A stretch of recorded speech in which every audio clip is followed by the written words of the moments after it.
Presidente Ferrarelli, anche quest'anno il distretto Turismo Venezia Orientale rinnova il suo impegno e l'appuntamento con le grandi mostre qui al Palazzo Vescovile di Portogruaro. Sì, è un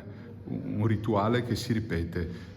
Stiamo cercando, ed essendo il quinto anno ci siamo instradati bene e siamo convinti ormai di essere un punto di riferimento per il territorio dal punto di vista artistico e culturale, con queste mostre qui nel Palazzo Vescovile in centro a Portogruaro, che consente a tutti di poter valorizzare un legame importante che è quello della Venezia orientale e di Portogruaro in particolare con il capoluogo, cioè con Venezia. È un ponte che noi abbiamo lanciato con questa mostra degli artisti che hanno partecipato alla Biennale, un ponte tra Portogruaro e Venezia verso un'istituzione importante di Venezia, così come abbiamo fatto l'anno scorso con la mostra sulla Dogaressa, che era un collegamento con i musei civici veneziani.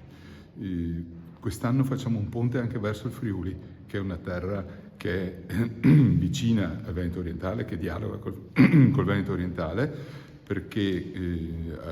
abbiamo instaurato un rapporto con Pordenone, che sarà città capitale della cultura italiana nel 2027, per fare delle iniziative comuni, e il logo di Pordenone, capitale della cultura italiana nel 2027, è inserito in questa mostra.